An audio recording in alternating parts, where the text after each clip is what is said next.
Welcome my dear students AB school નવસારીની online lecture સિરીઝની અંદર હું કેજે ગોસ્વામી તમારું સ્વાગત કરું છું. મિત્રો, લાસ્ટ ટાઈમ આપણે એન્થાલ્પીની માહિતી મેળવી એને લગતા દાખલાઓ પણ જોયા. આજે આપણે એન્ટ્રોપીની ચર્ચા કરવાના છીએ, એક નવા અવસ્થા વિધેયની ચર્ચા કરવાના છીએ. બરાબર, બે અવસ્થા વિધેય આપણે બાકી છે, એન્ટ્રોપી અને બીજું છે મુક્ત ઉર્જા. બરાબર, તો આજે એન્ટ્રોપીની ચર્ચા કરીએ છીએ અત્યારે. તો એન્ટ્રોપી એટલે શું સમજાવો અને તેની મદદથી પ્રક્રિયાની સ્વયંભૂયતા અંગે માહિતી આપો. હવે એક વાત યાદ રાખજો, આ સ્વયંભૂયતા જે છે એ સ્વયંસ્ફૂર્ણા પણ ઘણીવાર કહેવામાં આવે છે. બરાબર, સ્ફૂર્ણા. બરાબર, તો સ્વયંસ્ફૂર્ણા, સ્વયંભૂયતા એનો અર્થ શું થાય છે? પ્રક્રિયાની આપમેળે થવાની વૃત્તિ. દાખલા તરીકે કોઈ ઢાળ ઉપર આપણે એક રોલર રાખીએ તો એ આપમેળે નીચે આવે છે, એને કહેવાય સ્વયંભૂયી પ્રક્રિયા છે, અથવા તો સ્વયંસ્ફૂર્ણા સાથે એ પ્રક્રિયા આગળ વધે છે. પણ હું ઊંધું કહું તો એ સ્વયંભૂયી પ્રક્રિયા નથી, અથવા તો આ પ્રક્રિયા જે છે આપમેળે થવાની નથી, રોલર ઉપર ની ચડે જાતે જાતે. બરાબર, તો આને કહેવાય સ્વયંભૂયતા. તો રાસાયણિક પ્રક્રિયામાં પણ એવું હોય છે, કેટલીક પ્રક્રિયાઓ આપમેળે થતી હોય. દાખલા તરીકે લોખંડને કાટ લાગવાની પ્રક્રિયા આપમેળે થાય છે. બરાબર, તો એવી રીતે કેટલીક પ્રક્રિયાઓ આપણે કરવી પડતી હોય છે. બરાબર, તો એન્ટ્રોપી એટલે શું પેલા એ સમજીએ, પછી એની સ્વયંભૂયતા ઉપર આપણે જઈશું. તો જોઈએ, પેલા તો આપણે એની ડેફિનેશનની ચર્ચા કરીએ. બરાબર, એન્ટ્રોપી. એન્ટ્રોપી એટલે શું તો જોઈએ પેલા એની ડેફિનેશન. એની ડેફિનેશન જે છે આ રીતે આપવામાં આવે છે કે પ્રણાલીમાં રહેલી અવ્યવસ્થા. હવે આ અવ્યવસ્થાને આપણી બુકની અંદર ક્રમ વિહીનતા પણ કીધેલું છે. બરાબર, ક્રમ વિહીનતા અથવા તો અવ્યવસ્થાના માપદંડને શું કહેવામાં આવે છે? એન્ટ્રોપી કહે છે. બરાબર, એટલે પ્રણાલીમાં કેટલી અવ્યવસ્થા છે એના માપદંડને શું કહેવાય? એન્ટ્રોપી કહેવાય. અવ્યવસ્થા ઇન ધ સેન્સ કે કોઈ પણ જગ્યાએ માનો કે ક્લાસની અંદર બધા વિદ્યાર્થીઓ બેઠા હોય તો એને કહેવાય વ્યવસ્થા. શું છે? વ્યવસ્થા. થોડીક અવ્યવસ્થા હશે. ક્યારે? તો કે ભાઈ કોઈ કોઈની પાસેથી બુક માંગશે, પેન માંગશે, બરાબર, અથવા તો કોઈ હલનચલન કરશે. બરાબર, તો આ બધી વસ્તુ જે છે એની અંદર અવ્યવસ્થા આવે. દાખલા તરીકે હું સમજાવતો ત્યારે ઘણી વ્યવસ્થા આવે, પછી હું કહું હવે લખો તો ફટાફટ બધા લોકો પોતાની કોપી કાઢે, પેન કાઢે, ખોલે, લખે, તો ત્યારે અવ્યવસ્થા થોડીક વધી જશે. ક્લિયર? હવે એ જ રીતે જો રિસેસ પડે, બરાબર, તો શું થશે? તો સર જે છે એ ક્લાસમાંથી બહાર નીકળશે, તો અંદરના વિદ્યાર્થીઓ ઊભા થશે અને બધા લંચ કરવા માટે, પાણી પીવા માટે બહાર જશે.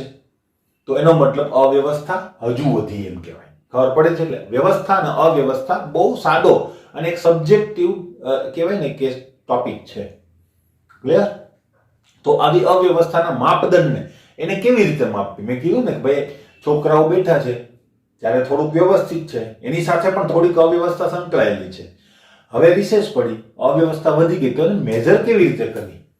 મેઇન અવ્યવસ્થા મેજર કેવી રીતે કરવી? બરાબર, તો એ વસ્તુ જે છે એન્ટ્રોપીની મદદથી આપણે માપી શકીએ છીએ. પણ અવ્યવસ્થા જે છે મેં જે વાત કરી એ ભૌતિક અવ્યવસ્થા છે સમજવા માટે, પણ આપણે અહીંયા ઉષ્માગતિકીય અવ્યવસ્થા અને પ્રણાલી અણુ પરમાણુઓ સાથે સંકળાયેલી અવ્યવસ્થાની વાત અહીંયા કરીએ છીએ. આ વસ્તુ યાદ રાખજો. ક્લિયર? તો આવી અવ્યવસ્થાના માપદંડને માપવા માટેની એક રીત છે અને એના માટેનું એક વિધેય છે. એ વિધેયને શું કહેવામાં આવે છે? એન્ટ્રોપી કહેવામાં આવે. ક્લિયર? હવે એના કેટલાક પેરામીટર્સ આપણે કહીએ. બરાબર, કે ભાઈ તેને કેપિટલ S વડે દર્શાવાય છે.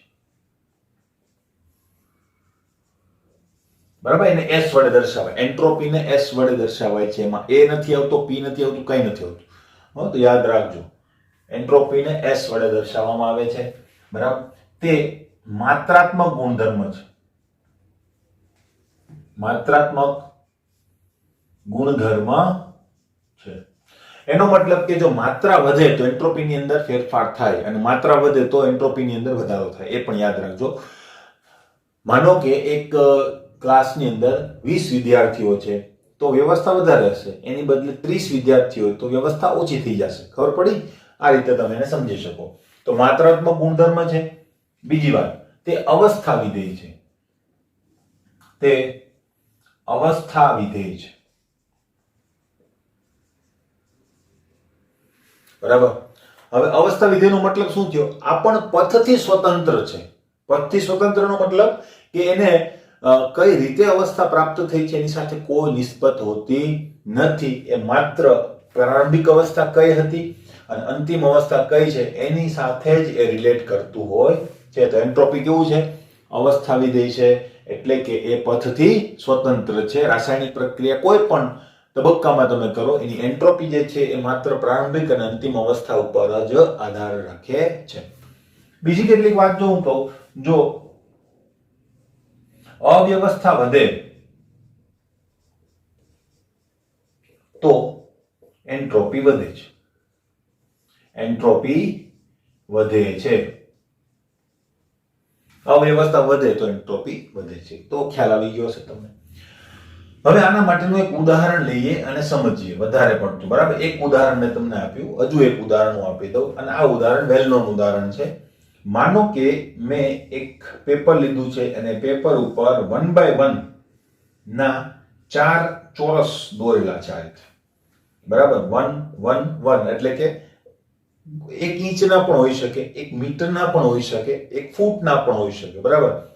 તો 1 by 1 નો એક ચોરસ છે ને એવા 4 ચોરસ મેં દોરેલા છે. એને ક્રમ પણ હું આપી દઉં છું 1 2 3 and 4. ક્લિયર? હવે અહીંયા એક માખી છે.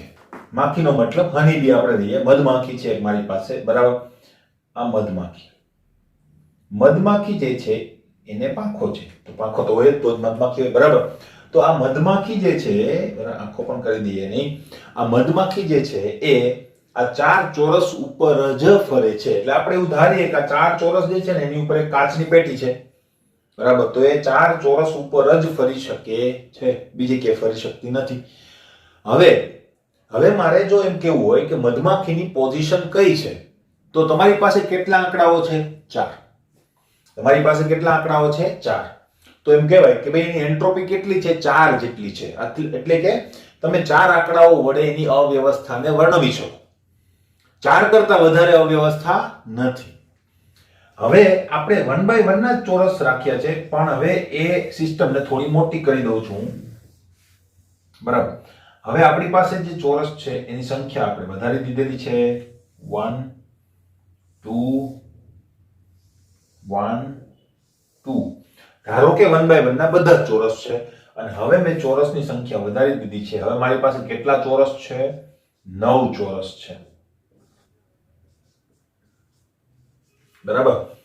હવે 9 ચોરસની અંદર આ મધમાખી જે છે એને નવા પાંજરામાં આપણે પૂરી દીધી છે. એ 9 ચોરસની અંદર ફરે છે. તો હવે માખીની જે પોઝિશન છે એ કેવી રીતે તમે દર્શાવી શકશો? તો કે હવે તમારી પાસે 9 આંકડાઓ છે. બરાબર. તો એનો મતલબ કે અવ્યવસ્થા 4 હતી, એની બદલે હવે અવ્યવસ્થા 9 આંકડાની અંદર થઈ ગઈ. એનો મતલબ કે હવે તમારી માખી જે છે 1 2 3 4 ની અંદર નહીં, 1 થી 9 આંકડાની અંદર કોઈ પણ ચોરસની અંદર હોઈ શકે. તો આપણે કહી શકીએ કે મધમાખીની એન્ટ્રોપી વધી ગઈ. ખબર પડી? એમાં મધમાખીને કઈ ખબર નહીં પડી હોય, પણ મધમાખીની એન્ટ્રોપી વધી ગઈ. ક્લિયર? તો આ સિમ્પલ કોન્સેપ્ટ વડે તમે સમજી શકો. હવે જો બીજી વાત કહી દઉં. માનો કે આપણે સ્કૂલનું ઉદાહરણ લઈએ.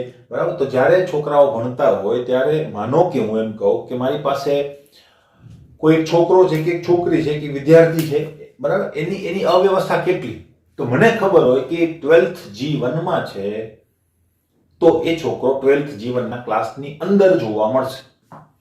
પરંતુ એની અવ્યવસ્થા કેટલી છે? તો કે ક્લાસમાં એ ગમે ત્યાં હોઈ શકે. ક્લાસમાં ગમે ત્યાંનો મતલબ એ કદાચ ડાબી બાજુની છેલ્લી પાટલી પર પણ હોય, ડાબી બાજુની પહેલી પાટલી પર પણ હોય, અથવા તો લેફ્ટ સાઈડ, બરાબર, ડાબી બાજુના બદલે રાઈટ સાઈડની છેલ્લી કે પહેલી કે ગમે ત્યાં કે વચ્ચેના પાર્ટની અંદર પણ એ બેસેલો હોઈ શકે કે બેસેલી હોઈ શકે. બરાબર. પણ એ હશે ક્લાસની અંદર. એટલે હું એની અવ્યવસ્થા એટલી કહી શકું કે ક્યાં હશે. બરાબર. ક્લિયર? પણ હવે રિસેસ પડે છે. રિસેસ પડે એટલે બધા છોકરાઓ શું હોય? પોતાના ક્લાસની બહાર હોઈ શકે. બરાબર. તો હવે હું એમ કહું કે છોકરો કે છોકરી ક્યાં હશે, એ વિદ્યાર્થી ક્યાં હશે, તો હવે આખા કેમ્પસમાં કોઈ પણ જગ્યાએ હોઈ શકે, કારણ કે હવે કેમ્પસની અંદર એ કોઈ પણ જગ્યાએ ફરી શકે એટલી અવ્યવસ્થા એની વધી ગઈ છે, બરાબર. પણ હું એટલું કહી શકું કે એ વિદ્યાર્થી જે છે હશે સ્કૂલની અંદર, સ્કૂલની દિવાલની બહાર હશે નહીં, બરાબર. તો અવ્યવસ્થા વધી, પણ એક લિમિટની અંદર વધી, જેમ માખીની અવ્યવસ્થા વધી એ રીતે, બરાબર.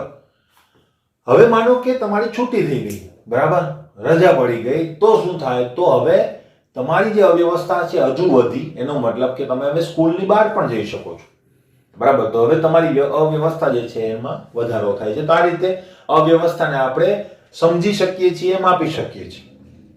ક્લિયર? તો આ સાદા ઉદાહરણ વડે આપણે અવ્યવસ્થાને સમજ્યા. હવે આપણે એક આપણા જે મેઇન કામ છે, મેઇન પર્પસ છે, એના રિલેટેડ અવ્યવસ્થા સમજીએ. ઉદાહરણ નંબર 2, બરાબર. અવ્યવસ્થા, આશા રાખું કે તમને ખ્યાલ આવી ગયો હશે. હવે દ્રવ્યની 3 ભૌતિક અવસ્થાઓ છે. દ્રવ્યની 3 ભૌતિક અવસ્થાઓ છે. ભૌતિક અવસ્થાઓ. દ્રવ્યની 3 ભૌતિક અવસ્થાઓ છે. કઈ? તો કે ઘન, પ્રવાહી અને વાયુ. ઘન, પ્રવાહી અને વાયુ. તો તમને શું લાગે, કઈ અવસ્થાની અંદર અવ્યવસ્થા સૌથી વધારે હશે? તો સિમ્પલ, જે ભૌતિક અવસ્થાની અંદર એના અણુ, પરમાણુ કે ઘટક કણો સૌથી વધારે ગતિમાં હોય એની અવ્યવસ્થા સૌથી વધારે હશે. તો ભાઈ કોનામાં હશે? વાયુની અંદર. એટલે આપણે કહી શકીએ કે એન્ટ્રોપીના સંદર્ભમાં વાયુની એન્ટ્રોપી સૌથી વધારે હોય છે, પછી પ્રવાહી, બરાબર, અને પછી કોણ આવે છે? ઘન. ઘનમાં એન્ટ્રોપી કેવી હોય છે? સૌથી ઓછી, 0 નથી હોતી, સૌથી ઓછી હોય છે. ક્લિયર? બીજો એક પોર્શન પણ છે કે જે કામનો છે.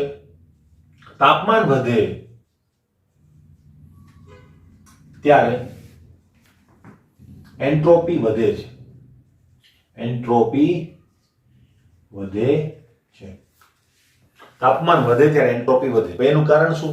તો કે તાપમાન વધે તો અણુ સાથે સંકળાયેલી એની ભ્રમણ, આંદોલન અને રેખીય ગતિમાં શું થાય છે? વધારો થાય છે. એટલે ગતિમાં વધારો થાય, બરાબર. દાખલા તરીકે એક જ ક્લાસની અંદર જ છે બધા વિદ્યાર્થીઓ, માનો કે ભૂકંપ થયો અને ભાગમભાગી થઈ ગઈ, તો એ ક્લાસને કદાચ આપણે બંધ કરી દઈએ તો પણ અંદર અવ્યવસ્થા જે છે વધી ગઈ. કેમ? તો કે અંદર રહેલા વિદ્યાર્થીઓની ગતિ ઉર્જામાં શું થયો? વધારો થયો, તો પણ અવ્યવસ્થા વધી છે એમ આપણે કહી શકીએ. એટલે કે કદ સરખું છે છતાં પણ અવ્યવસ્થા વધી, બરાબર. તો તાપમાન વધે તો એન્ટ્રોપી વધે છે ડ્યુ ટુ આ જે ગતિઓ જે છે એ વધે છે. તે ગતિ ઘણી બધી હોય, રોટેશનલ પણ હોય, બરાબર, વાઇબ્રેશનલ પણ હોય અને લિનિયર મોશન પણ હોઈ શકે. ક્લિયર? એન્ટ્રોપી વધે છે. હવે એન્ટ્રોપીને ગાણિતિક રીતે, એટલે કે આપણે ગણવી હોય એન્ટ્રોપી, તો એના માટે કોઈ ગાણિતિક સૂત્ર છે? તો કે હા. તો એન્ટ્રોપીનું ગાણિતિક નિદર્શન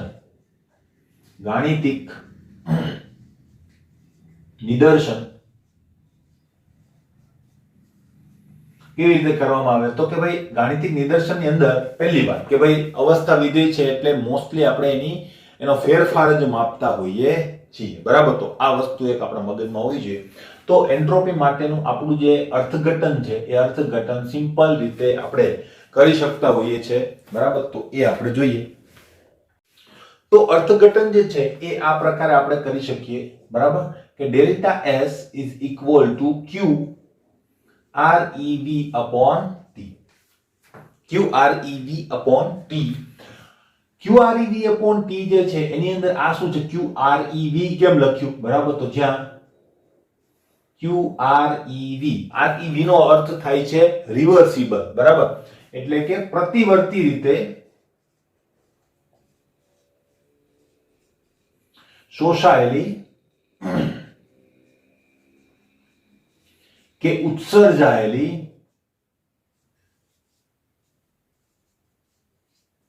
ઉષ્મા, બરાબર. ટી જે છે શું છે? તાપમાન છે. ક્લિયર?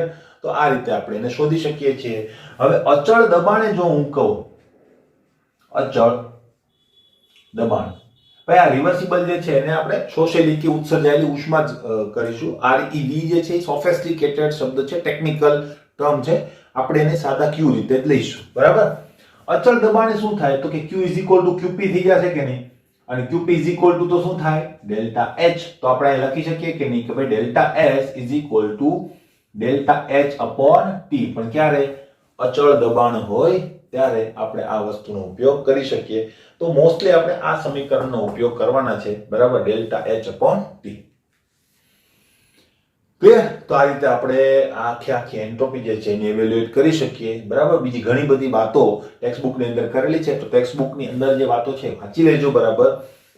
એટલે તમને ખ્યાલ આવે અલ્ટિમેટલી એની અંદર જે વાતો છે એ આ જ વસ્તુની છે. અવ્યવસ્થા વધે તો એન્ટ્રોપી વધે, વ્યવસ્થા ઘટે તો એન્ટ્રોપી વધે. એટલે એકને એક જ વાત થઈ, વારંવાર કીધેલી છે, બરાબર. એટલા માટે આપણે એક વાક્યમાં લખી નાખી, એક ઉદાહરણ આપી દીધું, વાત થઈ ગઈ પૂરી, બરાબર. એન્ટ્રોપી જે છે આ રીતે આપણે સમજી શકીએ. નેક્સ્ટ પોઈન્ટ આપણી પાસે છે એની સ્વયંભૂયિતા. તો હવે એની થોડી ચર્ચા કરી લઈએ, બરાબર. સ્વયંભૂયિતા.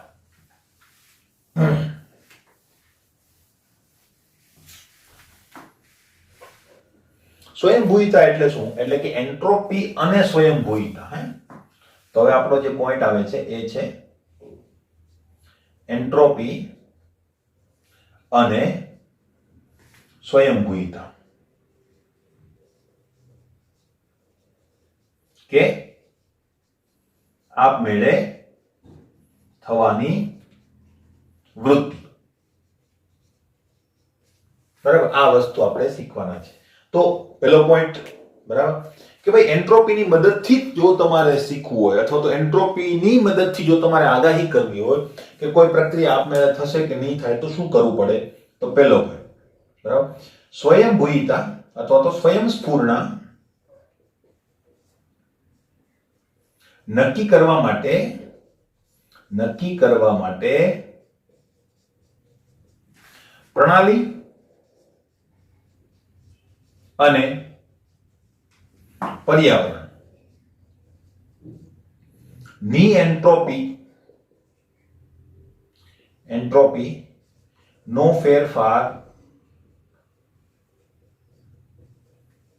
શોધવો પડે છે. એટલે સ્વયંસ્ફુરણા જો તમારે નક્કી કરવી હોય તો એન્ટ્રોપી જે છે માત્ર માત્ર પ્રણાલીની જ નહીં, પર્યાવરણની એન્ટ્રોપી પણ તમારે નક્કી કરવી પડે. એટલે પ્રણાલી અને પર્યાવરણ બંનેની એન્ટ્રોપી જે છે તમારે નક્કી કરવી પડે. કેવી રીતે કેલ્ક્યુલેટ કરશું? બાય ધીસ ઇક્વેશન, બરાબર. આ ઇક્વેશન જે છે એની મદદથી આપણે એ વસ્તુ કેલ્ક્યુલેટ કરી શકીએ બહુ ઇઝીલી, બરાબર. બહુ ઇઝી દાખલા હોય છે પણ સમજવા થોડા અઘરા છે, બરાબર. દાખલાની સાઈઝ બહુ મોટી હોય પણ અલ્ટિમેટલી એમાં કઈ હોતું નથી, બરાબર. આવશે હમણાં કહીશું તમને. તો એન્ટ્રોપી ફેરફાર શોધવો પડે. હવે એના ઉપરથી માનો કે મેં શોધી લીધો, તો એમાં શોધવામાં કઈ નથી હોતું. ડેલ્ટા એસ પ્રણાલી, delta H upon delta T, delta S પર્યાવરણ, delta H upon delta T તમને મળી જશે, બરાબર. અને એના વિગતો અને એની જે વેલ્યુ છે આપેલી હશે તમને. હવે જો અહીંયા ત્રણ આપણી પાસે શું હશે? કિસ્સાઓ હશે. ત્રણ કિસ્સાઓ કેમ? તો કે પહેલો કિસ્સો પ્રક્રિયા આપમેળે થશે, બીજો કિસ્સો પ્રક્રિયા આપમેળે નહીં થાય, અને ત્રીજો કિસ્સો સંતુલનમાં રહેશે, પ્રક્રિયા કોઈ બી તરફ આગળ વધશે નહીં, બરાબર. તો આવા ત્રણ કિસ્સાઓ થાય કે નહીં, બરાબર. તો અહીંયા જો, બરાબર, હવે જો આ બંનેની એન્ટ્રોપી આપણે નક્કી કરી દીધી, તો પ્રણાલીની જે એન્ટ્રોપી છે ને એને આપણે ડેલ્ટા એસ પ્રણાલી કહી દઈશું, બરાબર. અને બીજી એન્ટ્રોપી જે છે એટલે કે પર્યાવરણની એને ડેલ્ટા એસ પર્યાવરણ કહી દઈશું, બરાબર. પછી શું કરવાનું? બંનેનો સરવાળો કરવાનો છે, બરાબર. અને એ સરવાળો જો ગ્રેટર ધેન 0 આવે તો અહીંયા આપણે લખીએ છીએ, બરાબર, જો ડેલ્ટા એસ પ્રણાલી પ્લસ ડેલ્ટા એસ પર્યાવરણ નો સરવાળો જે છે એ ગ્રેટર ધેન 0 આવે, 0 કરતા વધારે આવે, બરાબર, તો શું થાય? તો પ્રક્રિયા આપમેળે થશે, બરાબર. એટલે સ્વયંભૂ થશે એમ પણ કહેવાય, બરાબર, અથવા સ્વયંસ્ફુરિત થશે એમ પણ કહેવાય. પ્રક્રિયા સ્વયંસ્ફુરિત થશે. બીજું આપણો શક્યતા, જો ડેલ્ટા એસ પ્રણાલી પ્લસ ડેલ્ટા એસ પર્યાવરણ ઇઝ લેસ ધેન 0 હશે તો શું થશે? તો પ્રક્રિયા આપમેળે થશે નહીં,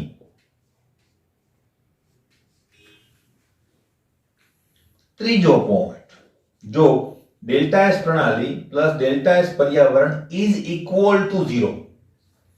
આવું કોઈ નહીં કરે, તમારે જ્યારે લખવાનું થાય ત્યારે કમ્પ્લીટ બધું લખવાનું છે, બરાબર? તો પ્રક્રિયા સંતુલનમાં રહેશે. પ્રક્રિયા સંતુલનમાં રહેશે. ક્લિયર? મોસ્ટ આઈએમપી, બરાબર? આ વસ્તુ તમને 2 માર્કમાં પણ પૂછાઈ શકે, તો ખાસ અગત્યનું આ એક પોર્શન છે, તો યાદ રાખજો. બીજું, દાખલાઓની અંદર પણ એટલું જ ઉપયોગી થવાનું છે. માનો કે એન્ટ્રોપીની વેલ્યુ આપેલી હોય તમને અને પૂછે તો તમારે કેવી રીતે નક્કી કરવું એ તમારે નક્કી કરવું પડશે. તો એન્ટ્રોપીની મદદથી આપણે શોધી શકીએ. એન્ટ્રોપી માટે શું કરવું પડે? તો કે પ્રણાલી અને પર્યાવરણ બંનેની એન્ટ્રોપી પહેલા શોધવી પડે, ત્યાર પછી બંનેનો સરવાળો કરવાનો. એ સરવાળો જો ધન આવે, ધન જ ને, 0 greater than 0 નો મતલબ ધન, લેસ ધેન 0 નો મતલબ ઋણ. તો ધન આવે એમ પણ કહે, તો આને આપણે હું લખી શકું, જો પોઝિટિવ. આને હું શું લખી શકું? નેગેટિવ. આને શું લખી શકું? 0. બરાબર? ધન આવે તો થશે, ઋણ આવે તો નહીં થાય, અને આ હશે તો પ્રક્રિયા સંતુલનમાં રહેશે. હવે જોજો ખાસ, પ્રક્રિયા સંતુલનમાં રહેશે એનો મતલબ પ્રક્રિયા સંતુલનમાં જ રહેશે, આમ બી નહીં જાય, આમ પણ નહીં જાય. ક્લિયર? અને પ્રક્રિયા થશે નહીં એનો મતલબ પણ એ જ થયો કે નહીં? તો બંનેમાં ફરક શું? ફરક એ છે કે અહીંયા પ્રક્રિયા આપમેળે નહીં થાય, અહીંયા પ્રક્રિયા થશે ખરા પણ પ્રતિગામી પ્રક્રિયા આપમેળે થશે. હવે આ શું કહેવા માંગો છો સર? જો માનો કે મારી પાસે એક ચીચુઓ છે આ રીતે, બરાબર? તો માનો કે રોલર અહીંયા છે, તો શું થાય? તો રોલર જે છે આમ પણ નહીં જાય, આમ પણ નહીં જાય, બરાબર? તો આને કહેવાય સંતુલન સ્થિતિ, બરાબર? પણ હવે હું જો આ સાઈડને પોઝિટિવ કહી દઉં, આ સાઈડને નેગેટિવ કહી દઉં, તો શું થાય? હવે જો હું આ જે પાટિયું છે એને હું આ રીતે કરું તો રોલર આમ જશે કે નહીં? એનો મતલબ પ્રક્રિયા ડાબી બાજુથી જમણી બાજુ તરફ જાય છે. ક્લિયર? પ્રક્રિયા ડાબી બાજુથી જમણી બાજુ તરફ જાય છે, એનો મતલબ પ્રક્રિયા પુરોગામી દિશામાં. તો ડાબીથી જમણી, કારણ કે આપણે તો રિએક્શનમાં શું હશે? પ્રક્રિયકો, રિએક્ટન્ટ અને નિપજ, બરાબર? તો ડાબીથી જમણી એનો મતલબ આ પ્રક્રિયા. તો જો હું આને પુરોગામી કહું તો રિવર્સ પ્રક્રિયાને શું કહેશ? પ્રતિગામી કહેવાય, બરાબર? તો આ શું કહેવા માંગે છે? પોઝિટિવ નો મતલબ આમ ઢાળ છે, નેગેટિવ નો મતલબ શું થાય? આમ ઢાળ છે. આ રીતે ખબર પડી? તો હવે પાછી પ્રક્રિયા આવશે, રિટર્ન આવશે, બરાબર? એટલે પ્રક્રિયા બંધ નથી થતી, પ્રક્રિયા ઊંધી ચાલવા માંડશે, પ્રતિગામી પ્રક્રિયા થવા માંડશે. કેવી રીતે? જો સિમ્પલ છે. એન્ટ્રોપી બરફ અને પાણી માટેની તમે માપો, બરાબર? તો એની અંદર તમને ખબર પડશે. જો તમે રૂમ ટેમ્પરેચર ઉપર બરફને રાખીને, આપણે આવો દાખલો પણ આવશે ત્યારે વધારે ખ્યાલ આવશે, રૂમ ટેમ્પરેચર ઉપર રાખી, બરાબર, બરફનો ટુકડો જે છે એ તમે રકાબીમાં મૂકો તો શું થશે? બરફનો ટુકડો આપમેળે પાણીમાં કન્વર્ટ થશે. કેમ ભાઈ? તો કે એ ત્યારે તમારી પ્રણાલી ને પર્યાવરણ જે છે ને એનો સરવાળો ગ્રેટર ધેન 0 આવે. કેવી રીતે આવશે? તો એની વેલ્યુ તમને આપેલી હશે, એ સરવાળો ગ્રેટર ધેન 0 આવશે. ખબર પડી? હવે એ જ બરફના ટુકડા થોડો પીગળી ગયો છે, બરાબર? પાણી પણ છે, બરફનો ટુકડો પણ છે. હવે તમે શું કરો છો? હવે એ જ બરફના ટુકડાને વિથ ઇટ્સ લિક્વિડ પાણી, બરાબર, એ જ બરફના ટુકડાને એના પાણી, એની અંદરથી જે પાણી, કારણ કે દ્રવ્ય આપણે દૂર નથી કરવું, બરાબર, તો એના પાણી સાથે તમે ફ્રીઝમાં મૂકી દો, ડીપ ફ્રીઝમાં મૂકી દો. ત્યારે શું થાય? ત્યારે પર્યાવરણ બદલી ગયું. તો પર્યાવરણ બદલી ગયું તો હવે પછીનો જે એન્ટ્રોપી ફેરફાર છે એમાં પ્રણાલી અને પર્યાવરણ બંને માટેનો જે ફેરફાર છે એ કેવો થઈ જશે? લેસ ધેન 0 થશે. તો ત્યાં પ્રક્રિયા આમના બદલે આમ શરૂ થશે. ખબર પડી? એનો મતલબ પાણીમાંથી શું બનવા માંડશે? બરફ બનવા માંડશે. બહાર શું થતું હતું? બરફમાંથી પાણી બનતું હતું. ડીપ ફ્રીઝમાં શું થશે? પાણીમાંથી બરફ બનવા માંડશે. એનો મતલબ પ્રક્રિયા ઊંધી શરૂ થઈ. તો એ જ્યારે પ્રક્રિયા ઊંધી શરૂ થઈ ડીપ ફ્રીઝની અંદર, ત્યારે તમે એન્ટ્રોપીની અંદર જો જોશો તો બંનેનો સરવાળો કેવો આવશે? ઋણ આવશે. ખબર પડી? હવે જો એ જ બરફના ટુકડાને હું 0 ડિગ્રી સેલ્સિયસ તાપમાન ઉપર રાખું, કારણ કે ડીપ ફ્રીઝમાં તાપમાન કેટલું હશે? -4, -10 ડિગ્રી, બરાબર, ત્યારે એ બરફ બનશે. હવે હું એને 0 ડિગ્રી ઉપર જ રાખું તો શું થશે? બરફનો ટુકડો નહીં તો પીગળે, નહીં તો બરફ બને, બરાબર? તો જેને તે સ્થિતિની અંદર એ બધું રહેશે તો એને કહેવાય સંતુલન. ક્લિયર? એનો મતલબ પ્રક્રિયા ક્યાં નથી થતી? સંતુલન વખતે નથી થતી. બાકી આ બંને સ્થિતિની અંદર પ્રક્રિયા થતી હોય છે, પણ ઉપર પુરોગામી, નીચે પ્રતિગામી. ક્લિયર? સમજાઈ ગયું હશે? ના સમજાયું તો એકવાર ફરીથી રિવાઇન્ડ કરીને તમે સાંભળો, વધુ ખ્યાલ આવશે. ક્લિયર? તો એની સ્વયંભૂયતા અને એન્ટ્રોપીનો પોર્શન આપણે જોયો. તાપમાન વાળો એક નાનકડો ક્વેશ્ચન છે, એ મેં તમને હમણાં જ સમજાવ્યો, તે હું તમને લખીને પણ આપી દઈશ. હવે આની પછી આપણે આવશે મુક્ત ઉર્જા, ફ્રી એનર્જી. બરાબર? તો એના માટેની પણ આપણે ચર્ચા કરીશું. ક્લિયર? નેક્સ્ટ જોઈએ છે મિત્રો આપણે મુક્ત ઉર્જા એટલે શું. નવા અવસ્થા વિધેયની આપણે વાત કરીએ છીએ. મુક્ત ઉર્જા એટલે શું, એની સાથે આપણે શું કરીએ તો આપણને પ્રક્રિયાની સ્વયંપૂર્ણ એટલે કે સ્વયંભૂયતાનો ખ્યાલ આવે. કેવી રીતે ખબર પડશે? પહેલા તો આપણે મુક્ત ઉર્જા એટલે શું એ જોવું પડે. બરાબર? હવે મુક્ત ઉર્જા જે છે એનું એક બીજું નામ પણ છે, એને કહેવાય છે ગિબ્સ મુક્ત ઉર્જા. ગિબ્સ મુક્ત ઉર્જા. બરાબર? ગિબ્સ નામનો વૈજ્ઞાનિક છે, એના માનમાં આપણે ગિબ્સ મુક્ત ઉર્જા કહીએ છીએ. ઇંગ્લિશમાં એને કહેવામાં આવે છે ફ્રી એનર્જી. ઓકે? હવે ગિબ્સ મુક્ત ઉર્જાની જરૂર શું પડી? પહેલી વાત કે આપણી પાસે આટલા બધા અવસ્થા વિધેયો હતા, તો ગિબ્સ મુક્ત ઉર્જાની જરૂર શું પડી? તો જેમ એન્થાલ્પીની અંદર શું પ્રોબ્લેમ હતો, તો કે એન્થાલ્પી જે છે એ અચળ દબાણે ઉષ્માનો ફેરફાર શોધવા માટે આપણે ઇન્ટ્રોડ્યુસ કર્યું. એન્ટ્રોપીનો શું જરૂર હતો? તો કે ભાઈ પ્રક્રિયા આપમેળે થશે કે નહીં થાય એ જાણવા માટે આપણે એન્ટ્રોપીનો સહારો લીધો. આની શું જરૂર પડી? તો એન્ટ્રોપીની મદદથી, એન્ટ્રોપી વડે પ્રક્રિયાની સ્વયંભૂયતા નક્કી કરવા માટે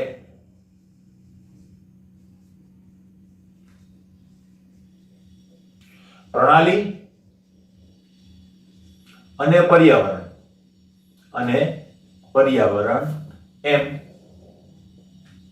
બંનેની એટલે કે બંને માટે એન્ટ્રોપી શોધવી પડે. એન્ટ્રોપી શોધવી પડે છે. એટલે આપણે બે કામ કરવા પડે. પ્રણાલીની પણ એન્ટ્રોપી શોધવી પડે અને પર્યાવરણની પણ એન્ટ્રોપી શોધવી પડે. બરાબર? તો મુક્ત ઉર્જામાં શું ફાયદો છે? તો કે મુક્ત ઉર્જા એવું અવસ્થા વિધેય છે, મુક્ત ઉર્જા એવું વિધેય છે જેમાં માત્ર પ્રણાલીની જ મુક્ત ઉર્જાનો ફેરફાર,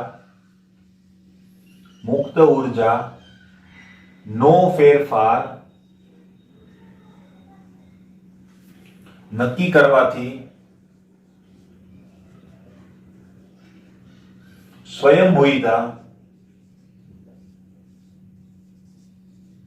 જાણી શકાય છે.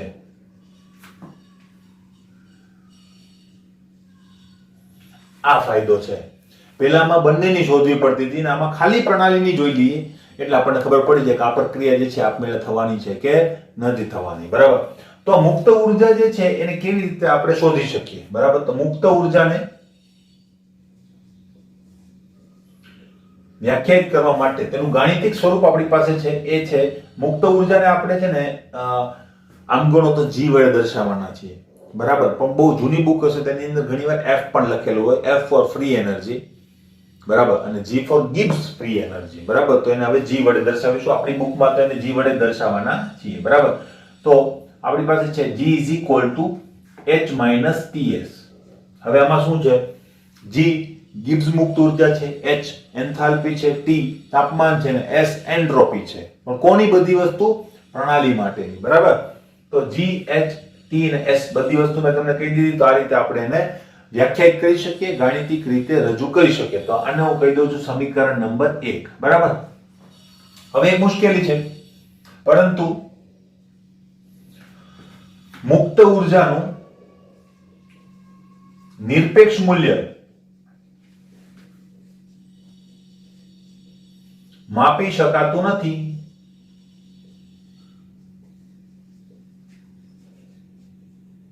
માટે તેનો ફેરફાર નોંધવામાં આવે છે. ક્લિયર? એનો મતલબ g તો નહીં શોધી શકીએ આપણે, બરાબર. એનું નિરપેક્ષ મૂલ્ય કેમ નથી માપી શકાતું? કારણ કે ડેલ્ટા h નું નિરપેક્ષ મૂલ્ય માપી શકાતું નથી, એટલા માટે ડેલ્ટા g નું પણ નિરપેક્ષ મૂલ્ય આપણને ખબર નહીં પડે, બરાબર. તો શું થાય? તો કે delta g is equal two, બરાબર. હવે જો ફેરફાર જ માપવો છે તો ફેરફાર આ બેનો થાય, બરાબર. પણ હું જો અચળ તાપમાન રાખું તો ડેલ્ટા t નહીં આવે મારી પાસે, બરાબર. તો હું અહીંયા શું લખીશ? Delta g is equal to delta h minus t delta s. Clear? તો આ રીતે આપણે એને વ્યાખ્યાયિત કરી શકીએ અને કહી દઈએ છે સમીકરણ નંબર 2, જેમાં ડેલ્ટા g મુક્ત ઊર્જાનો ફેરફાર, ડેલ્ટા h એન્થાલ્પીનો ફેરફાર, t તાપમાન, ડેલ્ટા s એન્ટ્રોપીનો ફેરફાર. તો કોના માટે? આપણે પ્રણાલી માટે વાત કરતા આવતી હોઈએ તો એના માટે જ. ક્લિયર? ઓકે, નેક્સ્ટ, બરાબર. હવે એક સિમ્બોલ તો આપણે જોઈ લીધો, તેને કેવી રીતે દર્શાવવામાં આવે છે? તો કે g વડે દર્શાવવામાં આવે છે, બરાબર. બીજી કોઈ લાક્ષણિકતા ખરી? તો કે હા, તે માત્રાત્મક ગુણધર્મ છે, માત્રાત્મક ગુણધર્મ છે, એટલે કે માત્રા સાથે એને સંબંધ છે. બીજી વસ્તુ કોઈ ખરી? તો કે હા, તે અવસ્થા વિધેય છે.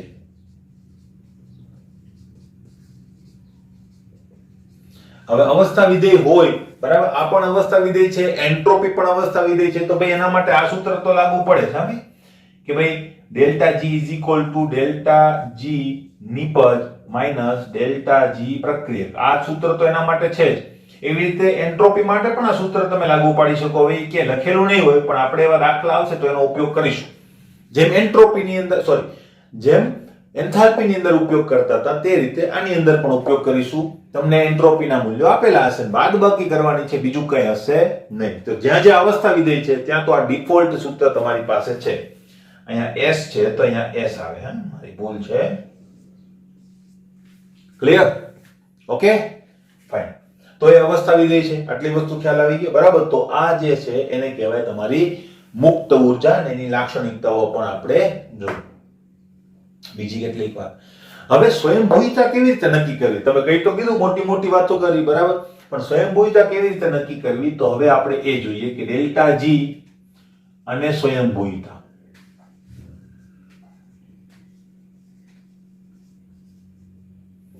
તો પહેલી વાત, પહેલો પોઈન્ટ શું આવશે? તો કે ભાઈ સ્વયંભૂયતા નક્કી કરવા માટે શું કરવામાં આવે છે? તો કે પ્રણાલી માટેનો મુક્ત ઊર્જાનો ફેરફાર જે છે એ નોંધવામાં આવે છે.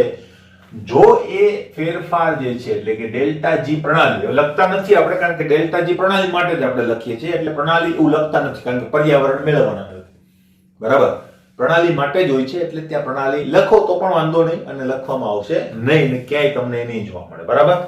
તો ડેલ્ટા g નું મૂલ્ય જો લેસ ધેન 0 હોય, બરાબર. બીજું શું હોય છે? ડેલ્ટા g નું મૂલ્ય જો ગ્રેટર ધેન 0 હોય, અને ત્રીજું શું છે? ડેલ્ટા g નું મૂલ્ય ઇઝ ઇક્વલ ટુ 0 હોય. ઇઝ લેસ ધેન 0 નો મતલબ શું થાય? નેગેટિવ.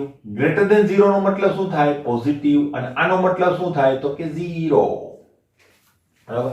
તો જો ડેલ્ટા g નું મૂલ્ય મોસ્ટ આઈએમપી છે નેગેટિવ આવે તો પ્રક્રિયા આપમેળે થાય. યાદ રાખજો, એન્ટ્રોપીમાં પોઝિટિવ આવે તો પ્રક્રિયા આપમેળે થતી હતી, અને અહીંયા જે છે મૂલ્ય નેગેટિવ આવે તો પ્રક્રિયા આપમેળે થાય. એટલે પ્રક્રિયા આપમેળે થશે.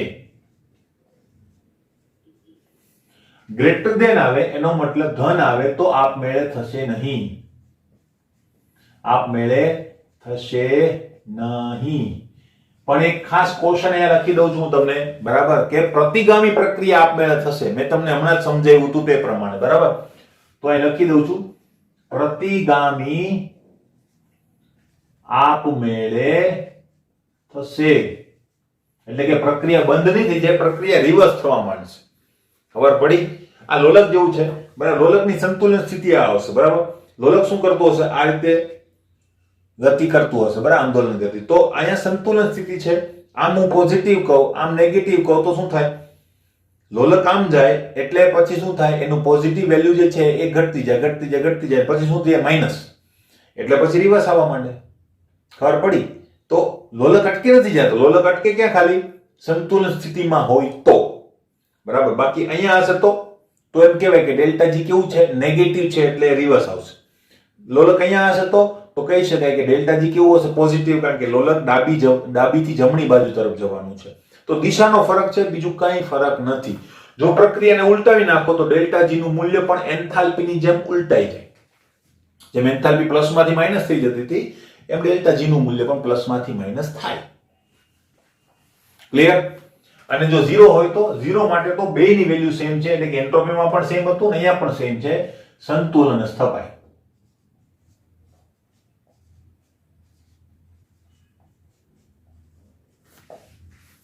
એટલે લોલક માટે 0 વેલ્યુ ક્યાં હશે? તો કે લોલક જ્યારે વચ્ચે ઊભો હશે ત્યારે. આ રીતે છે, બરાબર? ગતિમાની આ રીતે હશે ત્યારે 0 કહી શકાય. ક્લિયર? ફાઇન. તો આ મોસ્ટ આઈએમપી, આનો ઉપયોગ સૌથી વધારે કરવાના છીએ કોઈ પ્રક્રિયાની સ્વયંભૂયતા નક્કી કરવા માટે. એટલે તમને જો કીધું હોય કે આ પ્રક્રિયા આપમેળે થશે કે નહીં થાય, તો તમારે શું જોવાનું? ડેલ્ટા જી ની વેલ્યુ. એન્ટ્રોપીની મદદથી બહુ ઓછા દાખલાઓ હશે કે જ્યાં આપણે સ્વયંભૂયતા નક્કી કરીશું. બાકી ડેલ્ટા જી ની મદદથી જ આપણે હંમેશા નક્કી કરવાના છીએ આપણી વેલ્યુ. ક્લિયર? બરાબર? તો આ જે છે આપણું ડેલ્ટા જી. હવે ડેલ્ટા જી ઉપરનો એક બીજો ક્વેશ્ચન છે કે ડેલ્ટા જી જે છે એના માટે સર્જન મુક્ત ઉર્જા, બરાબર? તો જે કેમ સર્જન એન્થાલ્પી હતી કે નહીં, તો મુક્ત ઉર્જા છે તો સર્જન મુક્ત ઉર્જા એને કહેવામાં આવે. બરાબર? એટલે એ વસ્તુની આપણે થોડીક માહિતી લેવાના છીએ. તો લઈએ, આ કાઢી નાખીએ પછી જોઈએ મિત્રો. તો હવે છે આપણી પાસે પ્રમાણિત સર્જન મુક્ત ઉર્જા સમજાવો. તો પહેલી વાત, પ્રમાણિતનો મતલબ એ 0 વાળું, કે કોઈ કન્ડિશન આપણે શું કરેલી છે એને પ્રમાણિત ગણેલી છે. પ્રમાણિત કન્ડિશન શું હશે? 298 કેલ્વિન તાપમાન ને 1 બાર દબાણ. તો પ્રમાણિત સર્જનનો મતલબ ફોર્મેશન એન્થાલ્પી હતી, એમ ફોર્મેશન ડેલ્ટા જી. તો મુક્ત ઉર્જા એટલે ડેલ્ટા જી ની આપણે વાત કરીએ છીએ. તો પ્રમાણિત સર્જન મુક્ત ઉર્જા સમજાવો. તો સમજાવી દઈએ, બરાબર? પહેલા એની ડેફિનેશન જો 1 મોલ સંયોજનનું નિર્માણ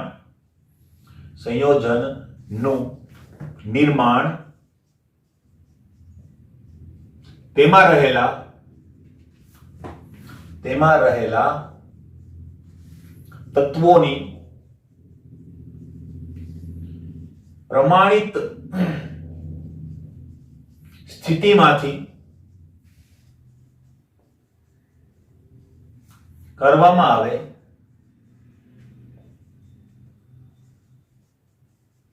ત્યારે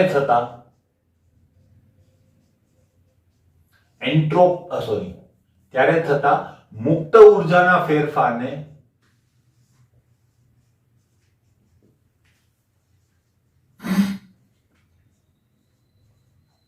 શું કહેવામાં આવે છે? તેની પ્રમાણિત સર્જન મુક્ત ઉર્જા કહેવામાં આવે છે. બરાબર? જે સંયોજન હોય તેને પહેલાને કેવી રીતે દર્શાવતા? ડેલ્ટા FH વડે દર્શાવતા હતા. તો આને કેવી રીતે દર્શાવીશું? ડેલ્ટા FG0 વડે, 0 ફોર પ્રમાણિત, બરાબર? વડે દર્શાવાય છે. ક્લિયર?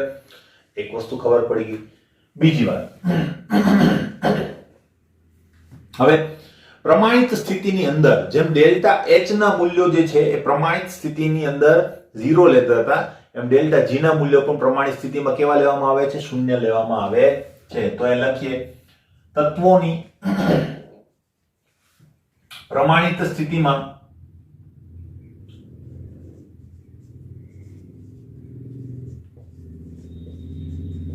ડેલ્ટા FHG 0 ના મૂલ્યો 0 લેવાય છે. ક્લિયર? કેવી રીતે? તો જો ડેલ્ટા FG0, માનો કે હું N2 માટે લખું, તમે આ રીતે પણ લખી શકો ને તમારી મરજી, તમે કાઉન્સ કરીને N2 પણ લખી શકો. હા, બરાબર? તો મને પેલું ફાવે છે એટલે હું આ રીતે લખું છું, N2 = 0. કારણ કે N2 શું છે? પ્રમાણિત સ્થિતિ છે, અને 0 નો મતલબ પ્રમાણિત સ્થિતિમાં જ છે. બીજું, ડેલ્ટા FG0, માનો કે હું અહીંયા O2 લખું તો એ પણ શું થઈ જશે? 0. બરાબર? એવી રીતે પછી ગ્રેફાઇટ હોય તો 0, બધા માટે 0. બરાબર? પ્રમાણિત સ્થિતિઓ, પ્રમાણિત સ્થિતિ શું છે એની બહુ બધી ડીપમાં ચર્ચા આપણે એન્થાલ્પી ની અંદર કરી ગયેલા છે. તો એ જ બધા નિયમો અહીંયા પણ લાગુ પડે છે. ક્લિયર? બરાબર? તો આ વસ્તુ ખાસ અગત્યની છે. હવે એના માટેનું એક ઉદાહરણ લઈએ. બરાબર? દાખલા તરીકે H2O ની ડેલ્ટા FG0 નું મૂલ્ય કેવી રીતે માપી શકીએ? તો માનો કે હું અહીંયા એક પ્રક્રિયા લખું કે જે તત્વોની પ્રમાણિત અવસ્થાની અંદરથી જ મળે છે 1/2 O2G gives H2O liquid. બરાબર. તો અહીંયા ડેલ્ટા FG ડેલ્ટા FG0 નું મૂલ્ય કેટલું છે? બરાબર. હવે જો અત્યારે તો રાસાયણિક પ્રક્રિયા છે, મને નથી ખબર, એટલે હું આને ડેલ્ટા RG પણ લખી શકું, પ્રક્રિયાની અંદર થતો મુક્ત ઉર્જાનો ફેરફાર. મારે કાંઈ ના લખવું હોય તો પણ હું લખી શકું કે આ પ્રક્રિયા માટેનો ડેલ્ટા G0 આટલો છે. હવે એ જે છે એનું મૂલ્ય મળે છે -273 પોઈન્ટ સમથિંગ 5 કે એવું કદાચ હોઈ શકે, 273.13 કિલોજૂલ પર કેલ્વિન. બરાબર. કિલોજૂલ પર મોલ, સોરી, બરાબર, મોલ ઇન્ટુ કેલ્વિન હશે.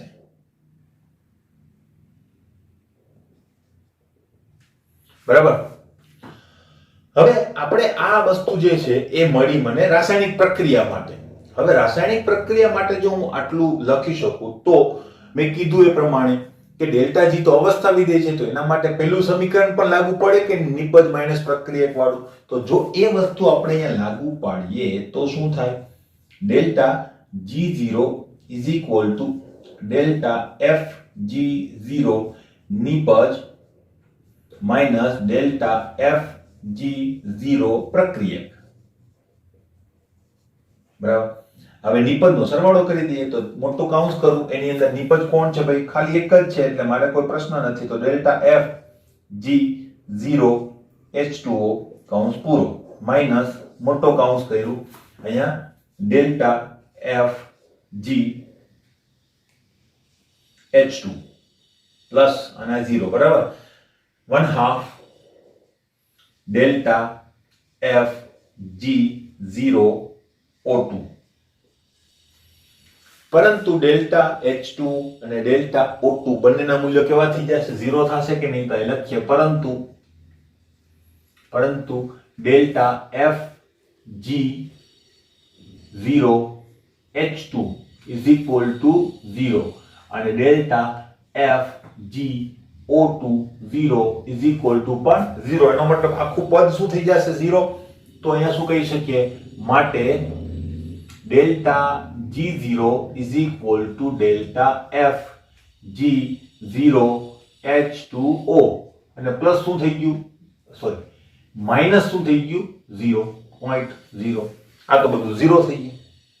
બરાબર.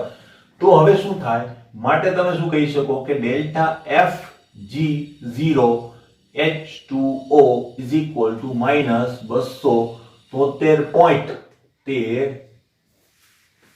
વેલ્યુ આપણને મળશે. ખબર પડી? તો આ રીતે તમે એને ઇવેલ્યુએટ કરી શકો, બહુ સિમ્પલ રીતે. પણ અહીંયા જો દેખાય છે તો તમે ડાયરેક્ટ પણ આને FH કહી શકો, જેવી રીતે આપણે કહીએ છીએ તે રીતે. પણ આપણે સાબિત કરીને બતાવ્યું. જ્યારે પ્રશ્નની અંદર ઉદાહરણ આપતા હોય ત્યારે આપણે સાબિત કરવું પડે. ખબર તો મને પણ છે, ચેક કરવા વાળાને પણ ખબર હશે, એટલે આપણે એને સાબિત કરીને આપવું પડે કે મને આ વસ્તુ ખ્યાલ છે. ક્લિયર? આવા દાખલાઓ પણ આવશે તો એની અંદર આપણે આનો ઉપયોગ કરીશું. ક્લિયર? બરાબર. તો આ મુક્ત ઉર્જા અને સર્જન મુક્ત ઉર્જા પ્રમાણિત અવસ્થાની આપણે ચર્ચા કરી. તો આના ઉપરના પણ દાખલાઓ આવે છે તો એની વાત કરીશું. હવે નેક્સ્ટ લેક્ચર જે છે એની અંદર આપણે મુક્ત ઉર્જા અને ઉપયોગી કાર્ય એના વિશે ખાસ વાત કરીશું, કારણ કે એની ઉપરના ઘણા બધા એક્ઝામ્પલ્સ, ઘણા બધા દાખલાઓ આવતા હોય છે, તો એની ખાસ વાત કરીશું. ઘણો અગત્યનો ટોપિક છે, બરાબર, ખ્યાલ રાખજો. બરાબર. અને બીજું કે હોમવર્કની અંદર કેટલીક વસ્તુ હું તમને મોકલાવીશ, બરાબર, તો એ વસ્તુ તમારે કમ્પ્લીટ લખવાની છે. બરાબર. એટલે કે ઉષ્માગતિશાસ્ત્રના કેટલાક પ્રશ્નો હું તમને મોકલાવીશ, તે બધા જ પ્રશ્નો મારે લખી અને સબમિટ કરવાના છે. તો એ હું તમારી પાસે માંગીશ, ટાઈમ લિમિટ તમને આપીશ, 1 વીકનો તમને ટાઈમ આપીશ, એની અંદર તમારે મને સબમિટ કરીને આપવાના છે. તો એ વસ્તુ તમને મળી જશે હોમવર્કની અંદર. બરાબર. અલગ શીટમાં મળશે, આની શીટ અલગ હશે. ક્લિયર?